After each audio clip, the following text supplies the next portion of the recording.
நேயர்கள் அனைவருக்கும் கர்த்தராகிய இயேசு கிறிஸ்துவின் நாமத்தினாலே தோத்திரங்களை ஏறெடுக்கிறேன்.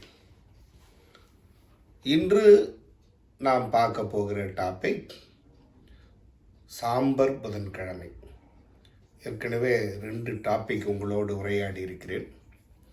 ஒன்று லெந்து காலம் என்றால் என்ன என்பது குறித்து, இன்னொன்று 40 நாட்கள். இப்பொழுது மீண்டுமாக நாம் சாம்பல் புதன்கிழமை என்ற ஒரு தலைப்பிலே உங்களோடு உரையாடுவதிலே மிக்க மகிழ்ச்சி அடைகிறேன். பக்தன் யோபு கூறும்போது, நான் என்னை அருவருத்து தூளிலும் சாம்பலிலும் இருந்து மனஸ்தாபப்படுகிறேன் என்று யோபு 42வது அதிகாரம் 5வது வசனத்திலே குறிப்பிடுகிறார். அப்போ சாம்பலில் இருந்து மனஸ்தாபப்படுகிறேன். எப்படியோ மனஸ்தாபப்படுவதற்கு சாம்பல் ஒரு முக்கியமான ஒன்றாக நாம் வேதத்திலே பார்க்கிறோம். தொடர்ச்சியாக வேதம் இதை நமக்கு வலியுறுத்தி வருகிறது. லெந்து நாட்களுக்கு முதல் நாளுக்கு வருகிற அந்த சாம்பல் புதன் அப்படின்னு பேர்.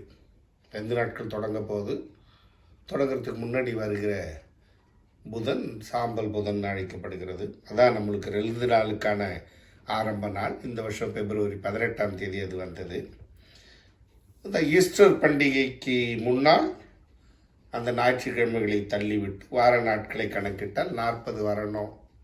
ஏற்கனவே 40 நாட்களிலும் இதை குறித்து ஒரு விளக்கத்தை நான் உங்களோடு பகிர்ந்து கொண்டேன்.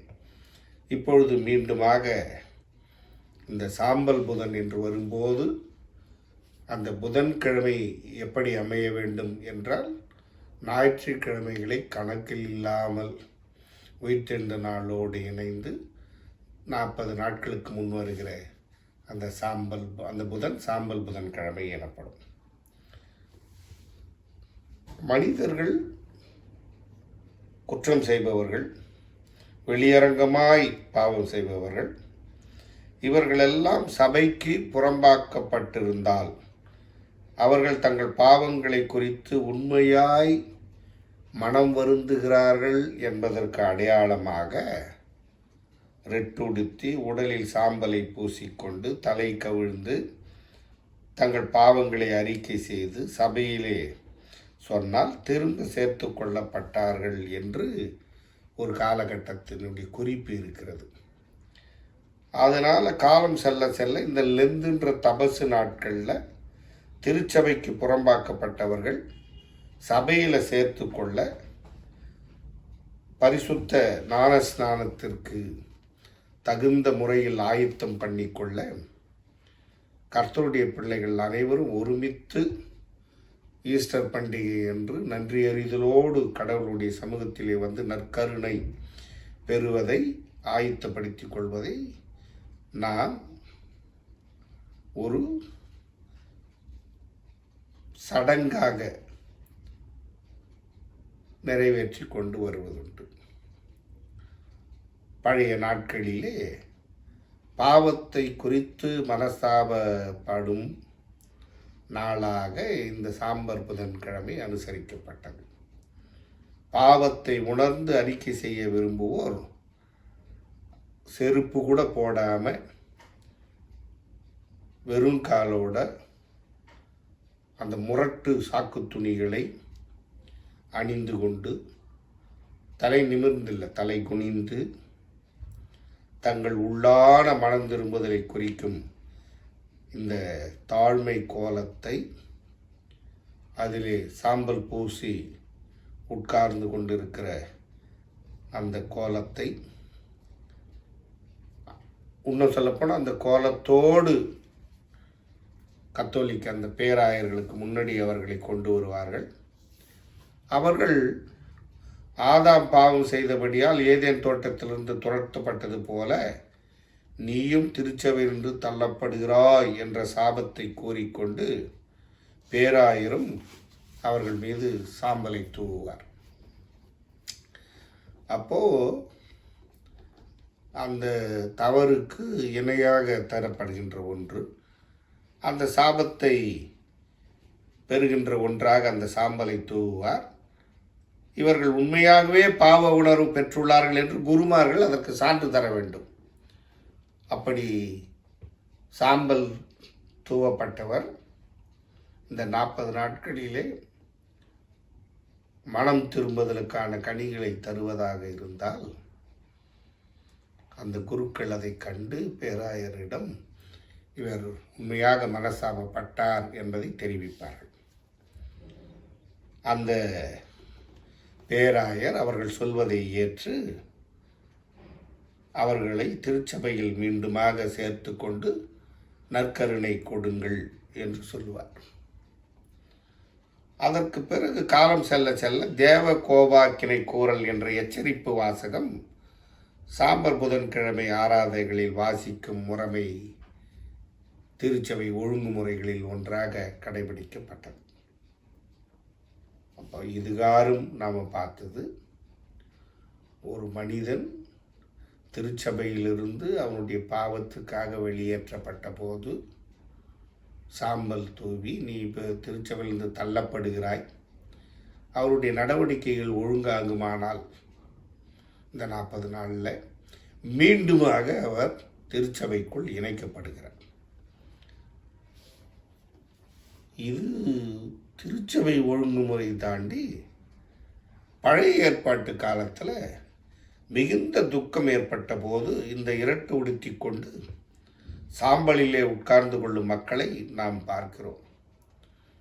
யூதர்களை அழிக்க சட்டம் பிறந்த போது மொர்தெகாய் தன் மகா வஸ்திரங்களை கிழித்து ரெட்டுடுத்தி சாம்பல் போட்டுக்கொண்டு துயரமுள்ள மகா சத்தத்தோடு அலறிக்கொண்டு ஆகேஸ்வாரு ராஜாவின் அரண்மனை வாசல் முகப்பு மட்டும் வந்தான் என்று எஸ்ஸர் பகுதியிலே 4ஆம் அதிகாரத்திலே 1-2 வசனங்கள் அந்த மொர்தெகாயை பற்றி நமக்கு ஒரு குறிப்பு தருகிறது. அப்சுலேமின் சகோதரியாகிய தாமார் மிகுந்த துக்கம் அடைந்திருக்கும் வேளையிலே தன் தலையின் மேல் சாம்பலை வாரி போட்டுக்கொண்டு தான் தரித்திருந்த பல வர்ணமான வஸ்திரங்களை கிழித்து தன் கையை தன் தலைமேல் வைத்து சத்தமிட்டு அழுது கொண்டு போனாள் என்று 2 சாமுவேல் புஸ்தகம் 13ஆம் அதிகாரம் 19வது வசனத்திலே காண முடிகிறது. அது மிகப்பெரிய பாவத்தின் ஒரு வெளிப்பாடு. அவளை வேண்டாம், அது ஏற்றுக்கொண்டதை விட வேண்டாம் என்று நிராகரித்தது மிகப்பெரிய தவறுதலாக இருந்தது. அந்த பெண் அதை தாங்க முடியாமல் தன்னுடைய வஸ்திரத்தை, பல வர்ண வஸ்திரம் என்று வேதம் சொல்லுகிறது, அதை அவள் கிழித்து கொண்டாள். தன் தலைமேல் சாம்பலை வைத்து அழுகிறாள்.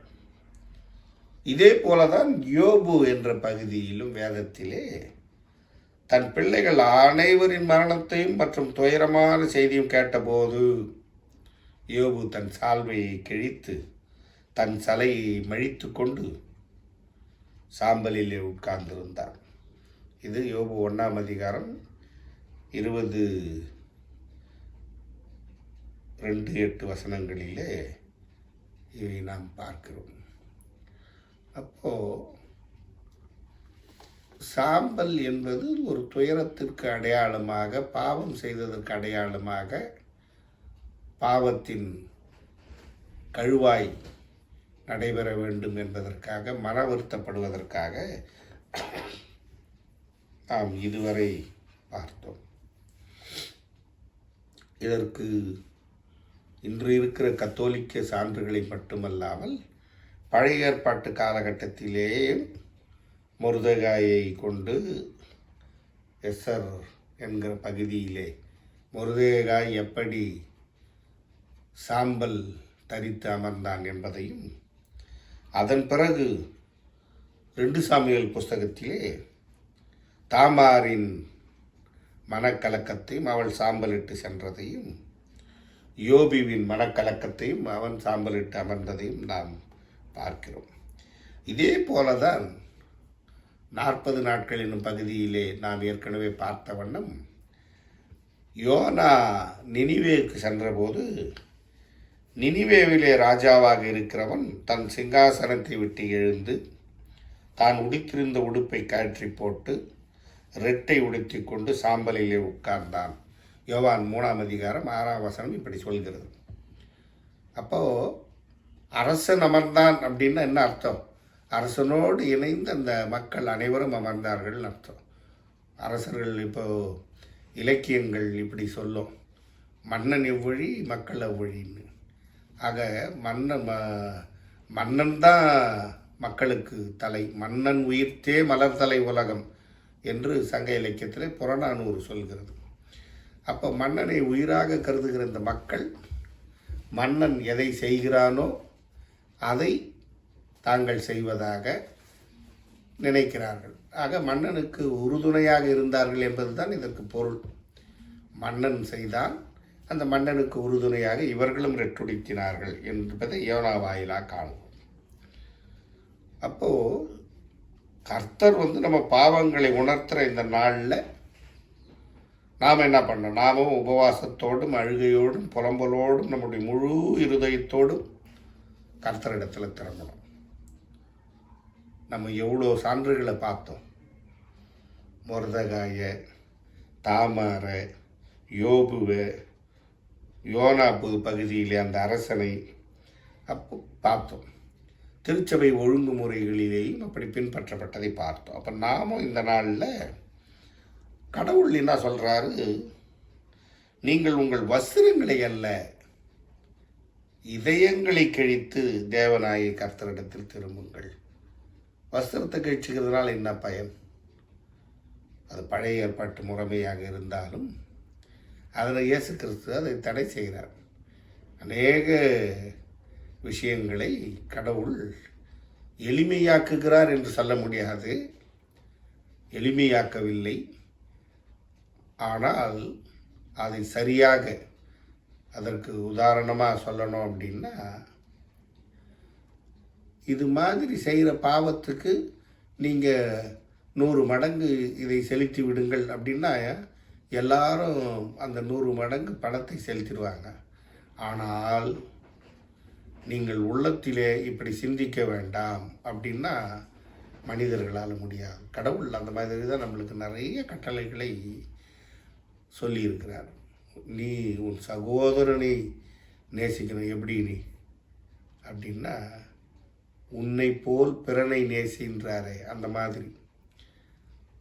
அப்போது நம்மளை மாதிரி யோசித்தா அடுத்தவங்களை நம்ம என்ன பண்ணுவோம்? நேசிக்க ஆரம்பிச்சிருவோம். நம்ம அடுத்தவங்களை அவமானப்படுத்துகிறோம். நம்மளை ஒருத்தர் அவமானப்படுத்தினா என்ன பாதிப்பு அடையுமோ அதே தானே அவருக்கு இருக்கும் அப்படின்னு நினச்சி பார்த்தா போகிறோம். உன்னை போல் பிறனை யோசின்றது கூட தப்பு. ஏன்னா அப்படி அது இது பண்ணுறதுக்கு இல்லை, இது நேசி. இப்போது இயேசு கிறிஸ்துவே ஒன்று சொல்வார், தன்னைத்தான் வெறுத்து தன் சிலுவை எடுத்துக்கொண்டு. அப்போ தன்னைத்தான் வெறுக்கிறவன் நாம் தான் நம்மளே வெறுத்துக்கிறோமே, அடுத்தவங்களை வெறுக்கக்கூடாதா அப்படின்னு நினைப்பான். அவர் சொல்கிற வெறுப்பு என்பது வேறு, இங்கே நிலைப்படுத்தப்படுகிற வெறுப்பு என்பது வேறு. அதனால தான் உன்னை போல் பிறனை யோசின்னு சொல்லாமல் உன்னை போல் பிறனை நேசின்னு சொல்கிறார்.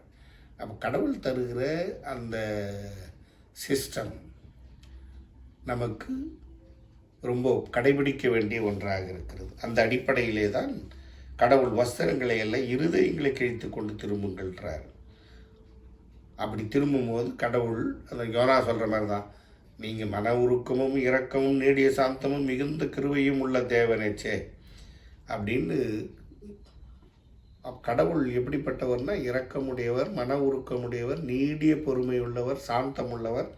அதனால் நம்ம பாவங்களை எல்லாம் கடவுள் மன்னிப்பார் என்ற ஒரு பெரிய எதிர்பார்ப்போடு கடவுளிடம் வருவோம். இந்த சாம்பல் புதன்கிழமை ஏன் என்பதை புரிந்து கொள்ளுவோம். என்னை அருவருத்து தூளிலும் சாம்பலும் இருந்து மனஸ்தாபப்படுகிறேன் என்று யோபு பக்தன் சொன்னது போல அவருடைய அனுபவத்தை பெற்றவர்களாய் நம் ஒவ்வொருவரின் அனுபவமும் மாற வேண்டும். நம் ஒவ்வொருவரின் அனுபவத்தோடும் யோபு பக்தனை இணைத்து கொள்ள வேண்டும். யோபுவை போல நாம் தம்மை தாழ்த்த வேண்டும். யோபுவை போல பாவங்களை குறித்து மன வருத்தப்பட வேண்டும். யோபுவை போல நாம் பாவங்களை விட்டுவிட வேண்டும். யோபுவை போல சரீர வாழ்வில் மறுமலர்ச்சியை கண்டறிந்து கொள்ளுவோம் என்று நினைக்க வேண்டும். கர்த்தர் நம்மோடு பேசுகிற இந்த நேரத்தில் தான் நம்மை சீர்படுத்தி கொள்ள நமக்கு வாய்ப்பு கிட்டும். அவர் பாதபடியில் விழுவோம், ஜெபித்து அவருடைய ஆசீர்வாதத்தை பெறுவோம். இந்த சாம்பர் கிழமை நம் வாழ்க்கை சரித்திரத்திலே ஒரு நல்ல நாளாக அமைய வேண்டும். அப்படி அமைவதற்கான கூறுகளை நாம் பெற்றுக்கொள்ள வேண்டும். வேதத்திலே இருக்கிற ஆட்களை நாம் முன்னுதாரணமாக எடுத்துக்கொண்டு நாமும் இந்த லெந்து நாட்களை நம்முடைய இதயங்களை கிழித்து, வஸ்திரங்களை கிழித்தல்ல, இதயங்களை கிழித்து. இங்கே இதயங்களை கிழித்து என்பதற்கு என்ன பொருள் என்றால், இதயத்தில் ஒவ்வொன்றாக யோசனை செய்து, ஒவ்வொன்றாக நிலைநிறுத்தி, இது சரியா இது தவறா என்று ஆராய்ந்து பார்க்க வேண்டும். அதான் இதயத்தில் நிலைநிறுத்தி, இதயத்தை கிழிக்கிறது. அது ஊடுருவ வேண்டும். நம்ம நினைக்கிறது அதை நான் மனஸ்தாபப்படுறேன் அப்படிங்கிறது தெரியணும். அப்படி தெரிவதற்கு ஏற்றார் போன்ற வாய்ப்புகளை நாம் தான் உருவாக்கிக்கணும். இந்த அருள் காலகட்டத்தில் கர்த்தருடைய பாதத்தில் பணிவோம்னு அப்படி தான் பாமாலை நம்மளுக்கு சொல்லுது. கடவுள்கிட்ட, கடவுளே நீங்கள் எங்களுக்கு கிருபையாக இறங்கி இந்த லெந்து நாட்களை ஆசீர்வாதமாக மாற்றி தாருங்கள். நாட்கள் பொல்லாதவைகளாக இருப்பதால் காலத்தை பிரயோஜனப்படுத்தி கொள்ளுங்கள். எபேசியர் சொல்கிற மாதிரி ஒவ்வொரு ஆண்டும் கர்த்தர் கிருபையாக இந்த லெந்து நாட்களை தருகிறார். அது கிருபையின் காலமாக, தவணையின் காலமாக, வசந்த காலமாக நம்மோடு பல்வேறு நிலைகளிலே வந்தாலும் நம்மை மாற்றாமல் சென்று கொண்டே இருந்தால் நாம் அதனால் என்ன பயனை கண்டோம் என்று எண்ணி பார்க்க வேண்டியிருக்கிறது. அதனால் நம்மை நாமே ஒடுக்கி சில காரியங்களை வெறுத்து பயபக்தியுடன் இறைவனை ஆசரிப்பது என்பது நம் முன்னோரிடம் நாம் கற்றுக்கொண்ட பக்தி பழக்கமாக இருக்க வேண்டும். அதை தான் இந்த லெந்து நாட்களில் நாம் அதிகம் கடைபிடித்து, ஜபத்திலே செலவழித்து, உண்ணும் உணவிலே கட்டுப்பாடு வைத்து நாம் நம்மை சுயவெறுப்பு செய்து, பிறருக்கு சுயவெறுப்பு தருகிற உண்டியல் அல்ல, நாமே நம்மை சுயவெறுப்பு செய்து இந்த நாட்களில் நமது இல்லங்களில் குறிப்பாக விசேஷ நிகழ்ச்சிகள் எல்லாம் வரும்போது நாம் ஒருவரோடு ஒருவர் ஐக்கியப்பட்டு அநேக மக்களுக்கு உதவுகிறவர்களாக நம்மை மாற்றுவோம். முதலில் நாம் நம்மை மனம் திருத்திக் கொள்வோம். இன்றைய தினத்திலே கண்ட பகுதியின் வாயிலாக சாம்பல் புதன் என ஏன் பெயரிடப்பட்டது, இதற்கான மூலம் எங்கே இருக்கிறது என்று பழைய ஏற்பாட்டுகளிலே கண்டோம். திருச்சபை பேராயர் அவரை தள்ளிவிடுவதும் ஏற்றுக்கொள்வதும் நடக்கிற ஒரு காலமாக கண்டோம். இந்த காலகட்டத்தில் நாமும் நம்மை இவ்வாறு மாற்றிக்கொண்டு இறைவன் சமூகத்தில் வேண்டி நம்மை அர்ப்பணித்துக் கொள்வோம். மிக்க நன்றி.